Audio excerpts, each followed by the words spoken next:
Welcome to our new studio. John and I have been working hard to make this space, we have been working really hard to make this a better space to produce some more content for everybody. We thought it would be appropriate today to address the most commonly asked questions that I get. Yeah, so I had an idea. I get to sit back while she's booking all these vacations, and you're booking a lot of vacations in the last few days. It's been busy. Yeah. Anyways, and I get to hear the questions that come through. So I think I know what the common questions you get asked are. So you get to grade me on this at the end. Okay. Are you ready to answer some questions? Let's do this. When should I travel? So this really comes down to everyone's family's schedule. So for example, we can't travel when retail is busy because John works in retail. So, we can't travel during peak retail. That's what doesn't work for our family. However, some people have children in sports and they can't travel in May or whatever. So you have to go when it works for your family. Did you just make up May as a sports month? I know dance and cheer is big in May. Okay, so gotcha. I know May and June is hard for dance and cheer moms. Michelle doesn't sports. But that's the main thing you need to consider is your schedule. We used to take our kids out of school and travel during off season a lot. That's harder for some families now because as kids get older, we now try to avoid taking them out for long periods of time. So that's, again, something that you have to be comfortable with as a family. The best times in terms of pricing is always going to be when it's not a school break or when it's not a holiday. Right. So basically you're looking at, January, February, or May. May is a really good time to go, actually. I love May. May you have usually less crowds because it's kind of just before summer, so people aren't ready to travel. May is a good time to go. There are lots of good times to go. The other thing you want to think about is weather. So not just weather in Florida, not just the Florida weather, which you're looking at, it's cooler temperatures in December, January, February. It's hurricanes. But it's not that cold. No, it's warmer than here. Yeah. I guess you're more likely, though, to hit one of those 10, 12 degree days. For sure. It's cooler in the mornings. It's cooler in the evenings. My type of weather. Yeah, we do enjoy that. But some people are going for the heat. So if you want heat, don't go in January. If you want heat, you're going to go later in the year. But now a 10, 12 day isn't even that common in January, February. It's generally more like 17 mid-teens to 20s, yeah. Yeah. Like mid 60s to mid 70s for our American friends. Yeah. So that's something to consider. More importantly, I think, is considering the weather on our end. So we're likely to have snowstorms in January, February, March, April. May. June. So that's something to think about. It's not necessarily a reason not to travel in those months, but you need to keep that in mind that there could be delays because of weather on our end. You could end up with fog delays in May or June. So that's something to think about.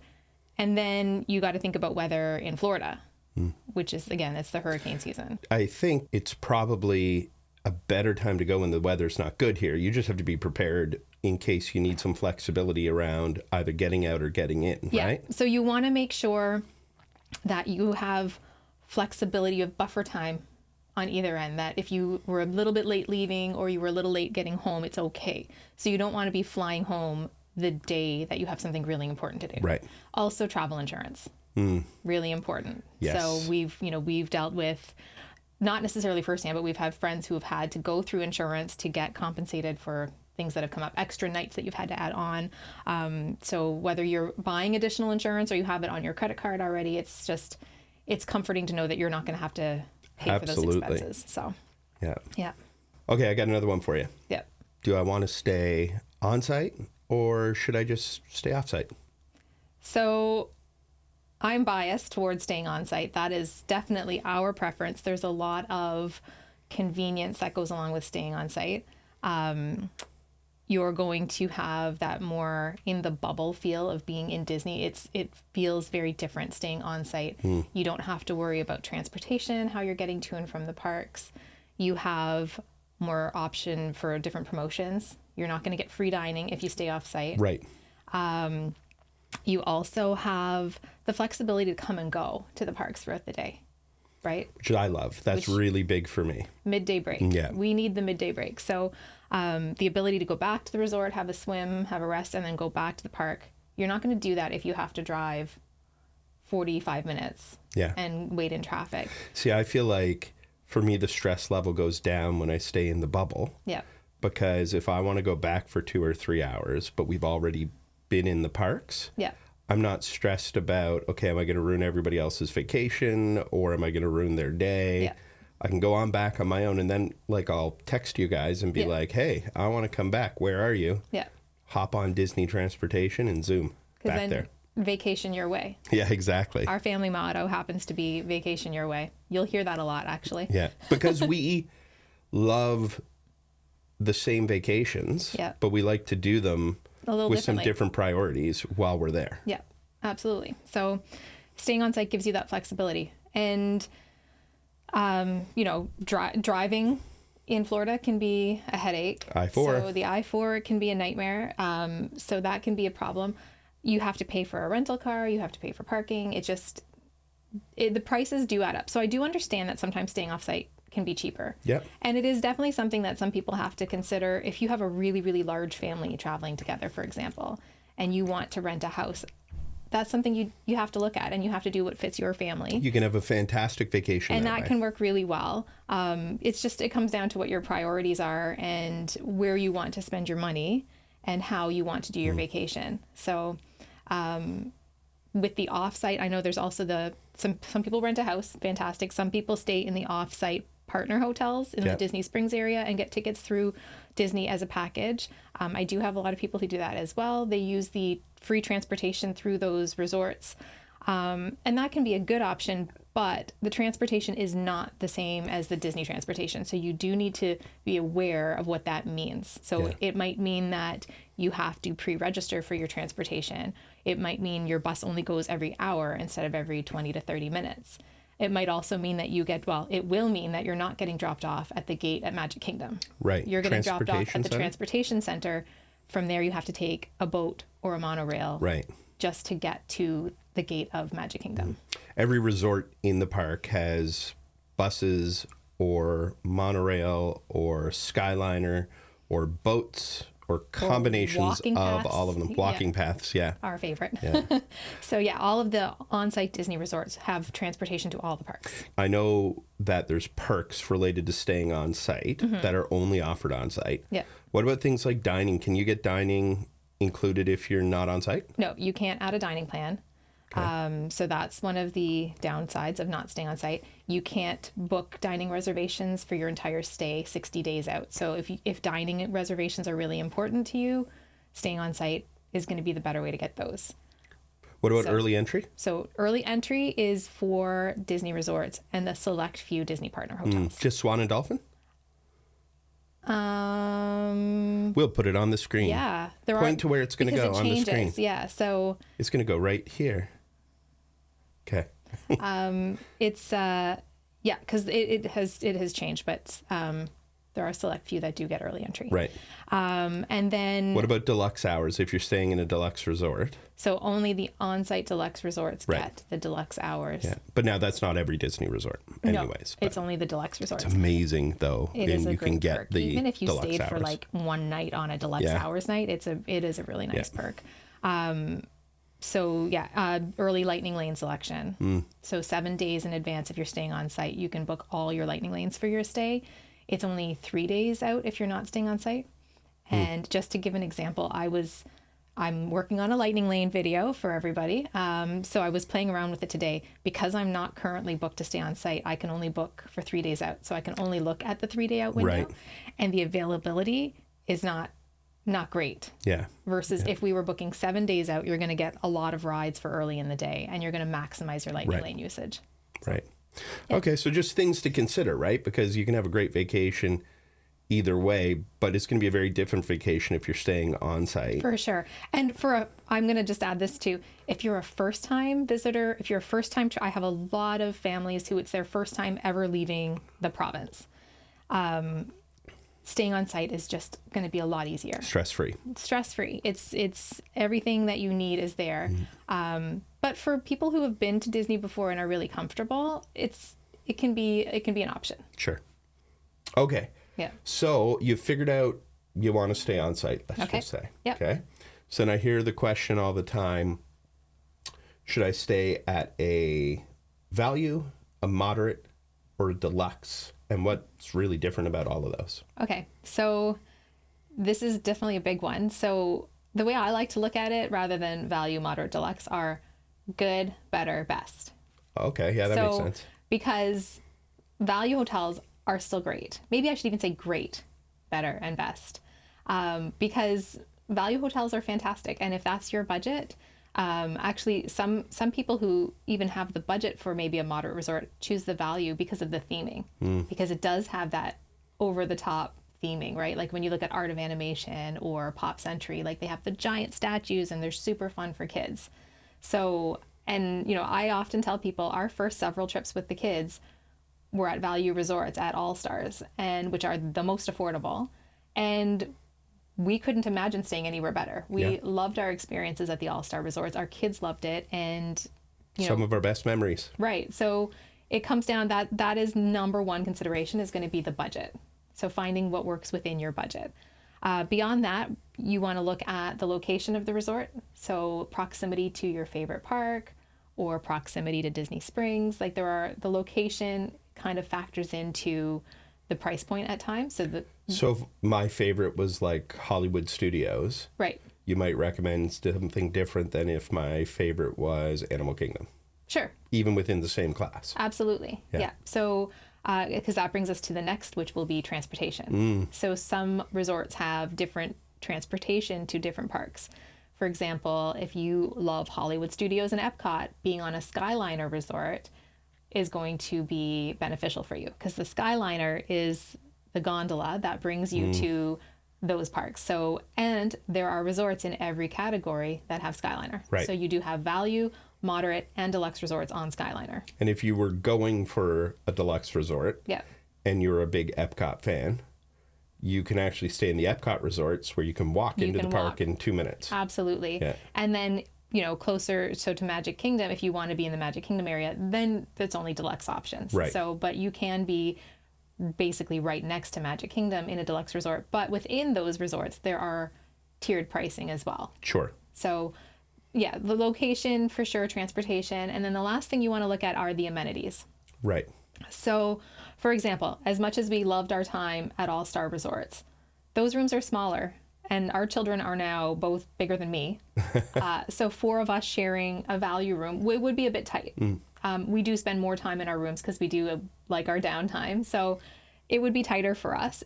Families with young children, no issues at all. You're going to be pretty comfortable in those value rooms. So looking at the size of the room, the configuration of the room is important. Looking at the resort amenities itself. So you're not going to get a water slide or a hot tub at a value resort. Right. You're going to get them at moderate and above. So if you're doing a lot of resort time, consider looking at a moderate or up. Right. Dining. So at value resorts, you're only going to have quick serve.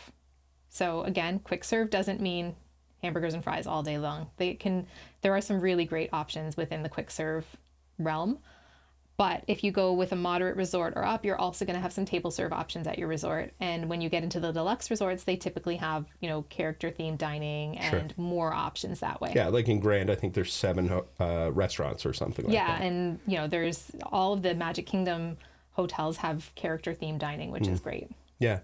So I guess there's just, you know, there's lots to consider within there, but the good news is there's lots of options within every tier. There is, yeah. You're going to have your needs met wherever you go. So it's just a matter of what extras do you want. Sure. Yeah. What about tickets? So hopper tickets, not hopper tickets. I guess what else do you consider while getting tickets? Because I hear a lot of people talking about it. And this is one of the interesting things about Disney in 2025 is there's so many options to every part of your vacation. Yeah, it's totally customizable. Yeah, right? Which is amazing, but it can also be stressful. It can, yeah. So I like to break it down in steps. So, you're actually kind of like hitting everything that, like, this is how we start with, okay, when are you going to go? And then where are you going to stay, right? I'm always listening. Yeah, I know you are. Always listening. Sometimes I'll like throw in a comment as I'm walking by. I'm like, shh, I'm on a call. Yeah, so then it's, and the tickets, and the other nice thing is you don't have to know what ticket you want when you book. You can modify it as we get closer. Right. So that is nice. But how many days, and should I get a hopper or non-hopper? What should I decide first? So there are really two main ways you can go when you're looking at how many days of tickets you want. So I typically recommend, especially for first-time visitors, at least a 5-day ticket, because you want to have 1 day in each park. Don't skip Epcot. No, Epcot's amazing. Everyone says, they're like, I want to do Animal Kingdom and Hollywood Studios and Magic Kingdom. And I'm like, and Epcot. Yeah. Epcot it's underrated, I think. Our favorite park. But it's our favorite, and it always has been, even when the kids were little. So anyways, I recommend you're going all the way to Florida, you're going to Disney, do every park at least once so that you know. And then have a 5th day so that you can go back to the park that you maybe need more time in. Right. So minimum to me. Yeah. Again, it's going to come down to how much time you have and your budget. So, but we can work within that. My recommendation is at least a 5-day ticket. Right. Now, pricing goes down the longer your ticket. Is that right? Or your per day goes down? Yeah, the per day after anything beyond a 4-day ticket, your per day price goes down significantly. So sometimes adding on that extra day once you get beyond 4 and 5 days is minimal. Yeah. I can remember like us having like a 6-day ticket and then us adding a 7th day, and it's like very little to go from 6 to 7, right? Yeah. For sure. So sometimes that is worth just having the peace of mind of knowing you can go back to a park again. So. Now, hopper, non-hopper, and this one's interesting, I think, because I've heard some strong opinions, or it's not even strong opinions, probably like people who have said, who have been there so many times, done it both ways, and they've been like, I'm only a non-hopper person. I don't need a hopper. And obviously they know what they need. And then people who are like, I really want a hopper. Now, I have a strong opinion for me on this one and a reason why, but talk about the two. Yeah, so some people prefer to have their 4 main park days and structure it out and know that they're going to spend their entire day in that park and get that park done in 1 day. And they feel like maybe it's too much to hop to another park. Right. Yep. And that's fair. And I have friends who that's their preference, and they You have agent friends who go. Agent friends who are there all the time, and they never get a hopper ticket. Yep. So that is their comfort. They like to do, if they're there for a week, they might do 4 main park days and then build in rest days in between. Yeah. Our family, however, prefers to have a hopper ticket so that we can come and go as we please as often as we want throughout our vacation. So if we're there for 7 days, we have a 7-day hopper ticket, and we could go in for half a day and then relax for half a day. And that's our preference. To me, that does offer the most flexibility, is having the longer range of ticket days with a hopper. Yeah. So it's a weird thing for me. I feel stressed knowing we have to do certain things on certain days. Yeah. Now, I know we have like our main outline that says, here's the day we're going to start at Magic Kingdom, here's where we're going to go to Hollywood, etc. I like to be able to, though, go to another park if we want to go to another park. I like to be able to, on a day that we decide to spend half the day at Disney Springs, go to Disney Springs, but then in the evenings, maybe we want to hop in and go see a fireworks show. Sure. Or I know sometimes even now our kids are getting older, but they're old enough to stay in the rooms by themselves. Yeah. I know sometimes we'll be like, hey, let's go to like one of the parks and let's go walk around Epcot. Go get some snacks. World at Showcase, Epcot. get some snacks, right? So for me, that feels like the least stress to do it that way, because I'm actually afraid of planning it out too much, because I don't like to have to, on vacation, stick to a schedule. I remember one of our earlier trips when we had free dining, and so we had to book a meal for every day, and that was really stressful for you. Yeah. To know that you had a reservation every single day that you had to be at a certain time that wasn't comfortable for you. Yep. So again, this is coming, but now Highly personal. Some people will be more stressed out not having a schedule. Exactly. So you have people who want that structured schedule, and those people probably don't need a hopper. That's right. Yeah. Yeah. And it's a good way then to save money. It's a very personal. Yeah. Now, the third option is the water park add-on. Oh, yeah. So the water park add-on can be added to a hopper or a base ticket. Okay. If you visit a water park once, it's pretty much paying for itself if you versus buying a standalone water park ticket. And how does it work? If I have 4 days of tickets and I do water park add-on, how many days of water park? Then you have 4 water park tickets and or mini golf, 9-hole golf, or foot golf. So you every day? No, you have, for every park ticket that you have, Yeah. you have 1 entry to one of the water park and or sports. But I could do mini golf every day if I wanted to. You could have 4 entries to mini golf. Right. But once I've used that, I can't go to the water park that day. It's not a daily thing. Oh. It's a ticket per entry. Oh, cool. So you just have these tickets, use them whenever you want. Yeah, you have 4 entries per person, like per ticket. Sure. And so you could go 1 day to a water park and then 1 day to golfing and then another day to a water park and then another day to foot golf. And that's your 4 uses. And they have 2 parks? There are 2 water parks. However, usually only one is open at a time. They rotate them seasonally. Right. We haven't done, there are 2 mini golf courses. I've done one of them. And then you have? Yeah. Oh, not with me. I did with the kids and Dad one time. It was awesome. They're really cool. That's awesome. And then foot golf. What is foot golf? So foot golf is like soccer golf. Oh, okay. So apparently it's really, really fun. I have a lot of is. friends who love it. So, and then you could also do the 9-hole golf course on that as well. Really? Mm-hmm. Oh, my vacation's changing. I know. We'll have to try one. Let's try one of them in April. Definitely. Okay. I'm going to have to watch. Actually, so maybe we haven't done any of them. You've done one of the mini golf. So if anybody has a recommendation of which one we should try in April, drop it in the comments. Yeah. Listen, speaking of golf, and I'm not going to get too far off topic, and I haven't done them, but they have like world-class 5-star golf courses there. Yeah, they have 2 golf courses. Yeah. I think they're like Arnold Palmer. Yeah, they are made by courses. Yeah. So they're really good courses. Yeah. The real deal. Yeah. Again, that's one of the things that you can book in advance as well. So they do book up. Another one that I hear you having great conversations with your clients about. Yeah. Dining or no dining. And I'll tell you something interesting. This is one I often hear talking to people who know what you do, and they'll be talking about Disney and they'll be like, my friend said I have to get dining. And all I ask them, and I always say this, it's funny because I think I'm just repeating you, and I'm like, when did they actually do dining? Yes. Because dining is not what it used to be, right? It's not. I don't mean bad. It's just very different. I actually spend more time talking people out of the dining plan than into it because I want people to get what fits their family and their budget. Right. Now, there are a lot of times when it does work out really well. Sure. If you're going to do character meals and table serve meals every day, it's worth it. If you have adults in your party who want to have alcohol with every meal and enjoy that, then that's a good value for the dining plan. If you have children who are Disney adults, which means they're over 10. Okay. Or 9, they're 10 and up. So our children are Disney adults. They are full price on the dining plan.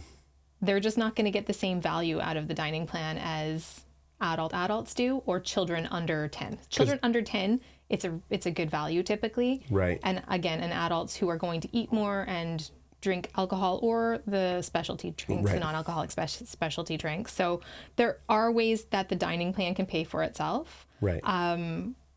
But not always. And I'm not about people wasting their money. Sure. Right. I want people to get the most for their money. So if dining is a big part of what you enjoy about vacation, which for some people it really is, it's something to look into. It is. And I will normally recommend people add it if you think you might want it. Add it to your booking because we can remove it later. Book your dining at the 60 days. Book out your dining and then do the math. Right. If you've booked enough dining that it's going to pay for itself, and I do have people who it does end up being a good savings, then we keep it in. And if it's not, then we remove it. Yeah. But I want people to, no one can afford to spend money on things they don't need, right? Yeah. So, however, I know a lot of people do like the idea of having their vacation paid for before they go. Prepaid. So if the dining plan isn't in your best interest, but you want to prepay Disney gift cards. Oh, that's a good idea. Which you've seen me collecting up the Disney gift cards, and then you can put them on your phone now too, right? You can't. The ones from Canada, you can upload them to an account to keep track of them, but you can't use them from there. Okay. You actually have to scan the physical card. Got it. So I pick them up, and when I know that we're going on a trip, I'll like, whenever I'm in Walmart picking up groceries, I'll buy $100 gift card, because what's another $100 on our $300 grocery bill, right? You don't even notice it with the price of groceries these days. So picking up those gift cards as you're going can be helpful. Yeah, good way to save for your vacation. If you're going to spend it anyways. You're going to spend it anyways, and the Disney gift cards are not going to go to waste. You can use them on food, merchandise. You can even use them to pay for part of your trip. Oh, so. Wow. Okay, so they really wouldn't go to waste. No, exactly. Yeah. And do they devalue over time? No. So, and they also, so they hold their dollar value. If you buy them in Canada, they're Canadian dollar. So when you use them, they will convert at whatever the currency conversion rate is, the exchange rate at the time. Right. Minus, you don't pay bank exchange fees like we would pay if we used our credit card. Right. Okay. So that's actually a way around. So it could be anywhere between 2 and I think 5% depending on your card. Because it's foreign exchange too, right? Yeah. Because you get an extra fee on. Oh, that's actually a good tip. Yeah. So it can save, like, if you're going to be spending $1,000 on food, you're looking at saving, $50 possibly. Yeah. See, I never know why we do all the things we do, but apparently if I just come to this podcast, I will learn why we do the things we do. There's method to my madness. I think there's just madness. There's a lot of that. Oh my. On dining, and not to get into the details of it, but there are 2 plans, right? There are. Yeah. There's the quick serve plan and the Disney dining plan. Disney dining plan. Yeah. So again, that's where we would see how you want to eat. Which one makes sense? Yeah. Yeah. Okay, cool. Yeah. A question that I get asked a lot. I don't know if you get asked this a ton, but I will have people who know what you do and say, like, what is it like to work with her? Does it cost anything? Why would you work with an agent? There's a whole bunch wrapped up in that question. But like, what is it? What's the difference in working with you? How much is it going to cost you? Right. Et cetera? And I do get that a lot. Like, what does it mean to work with me? If you're booking a Disney package with tickets included, there are no fees for my services, or Universal or a cruise. So it's not going to cost you anything. A lot of people don't realize that the price on the Disney website includes an agent commission, whether they book it themselves or they book it with an agent. So the price that you see on Disney's website is the exact same price that I'm booking it for.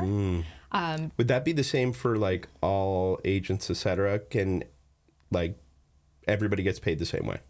Yeah. Now, some agents do charge a planning fee depending on their level of service and their agency model. Okay. Our agency model is no fees. Okay. So click the mouse. Click the mouse. Yeah. Click the mouse. We don't charge planning fees typically. There might be some exceptions to that. Sure. Non-packages you might. Yes, because it just depends on how. Because Disney's not paying at that point. Exactly. So, but for the typical Disney package, there's no fees. You're basically able to do any of the parts that you enjoy of planning a vacation, right? If you enjoy being in the app and looking at all of those things, you can still do all that. But I'm here to call Disney on your behalf and wait on hold for hours on end. Hours and hours. And call IT when your My Disney Experience app isn't working. I also apply promos. So typically we'll find out when there's a promo coming out from Disney a little in advance sometimes. And the very first thing I do is go and apply it to any of my guests who are already booked. So a lot of times clients will wake up in the morning and they'll have an email that they've gotten a discount and they didn't even know there was a new promo. I know those days, because those are the days where you're like, okay, nobody talk to me. John, you've got to bring the kids everywhere they need to go because I need to sit and run this promo through everybody's vacation to see who applies. Exactly. So that's my priority, is my booked guests. So they're going to get any promos that I can get for them. So that's something that I'm always scanning for the best deal and trying to get people the most for their money. It's one of the cool things about booking early too, right? Is that's the worst price you'll ever pay. Yeah. Is the price you pay. You're never going to pay more than what you lock in at. But if Disney rolls out a promo, you could get a better deal. Yeah, you could get a better deal. So, and I can play around with things like, sometimes we can pull the tickets out of your package and get you a cheaper Canadian rate ticket. Like I tend to know those tricks. Right. So if you are delayed getting to Florida because of weather, I can call Disney and let them know you're running late. You're not going to deal with that while you're sitting in an airport with disappointed children because you're not getting to Florida that night. So it's just, those are the things that you don't want to have to deal with. So I'm here to shoulder some of that burden. We're in Disney a lot. Yeah. So you're benefiting from my experience being there. I can tell you, the places we enjoy eating. I can tell you the rides that we enjoy. We've been going with our children since they were little. So we have the knowledge of, doing the parks with young children. Yeah. And now teenagers. And now with teenagers. So, I like to think of myself as a Disney BFF. Well, that's interesting because that is one of the things I really notice is you kind of develop this cool rapport with your clients. Yeah. And you guys kind of talk Disney because I never get sick of it. Like I talk about it till you've got a bit of a problem. It is a bit of a problem. So I love it. Like my clients will send me like reels all the time of like everything, like whenever something Disney pops up in their feed, they're sharing it with me, and I love that because I'm like their Disney go-to, and that's how I operate as a travel agent. I like having that relationship with people. I get to know them, and then I'll know how to make their vacation better too. Yeah, save them money, make sure they spend the money on the things they want. Maybe for them it's not a deluxe hotel, it's a moderate hotel. I'm super Maybe sensitive to that. Like I'm all about saving people money. I'm about value and getting the most out of your money. Yeah. And I've had clients who come to me and they say, I don't care how much it costs, but I do. Yeah. I do. I want to get you a good deal. Yeah. So that's, because I was raised that way. And yep, that's right. Yeah, we've done many vacations on a like shoestring budget. We have, Yeah.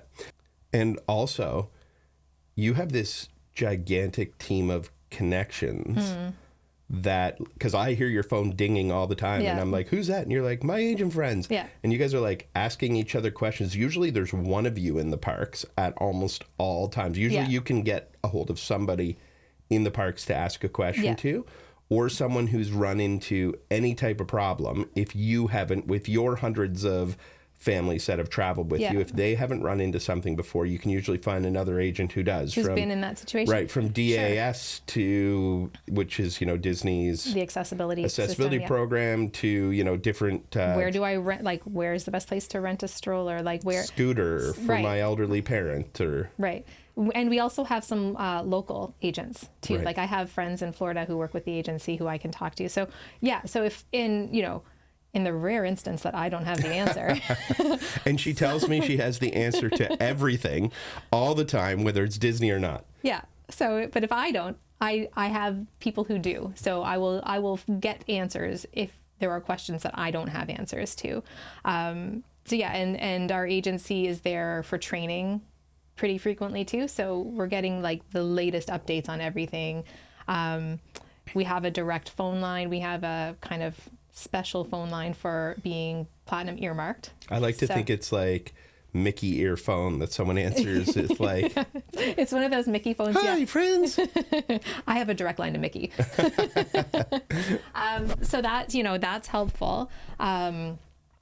Because we do have that, we can call and get a hold of Disney directly if it's something that's out of my control. Sure. You could almost take this and copy and paste it for all the Universal bookings, knowledge, agents backup, etc. Yeah. You're doing Universal the same way. You guys really are kind of that Disney Universal expert group, right? Yeah, we're also platinum. You preferred with Universal, so and it would be the same thing where we're narrowing down the tier of hotel that you want, of resort that you want. We're narrowing down the ticket type that you want, and then now they don't have dining plans right now, but there are some other customizations that we can look at. So and it's everything is super customizable. There's not one set package that you're locked into getting. Yeah, and they can all be modified over time. So.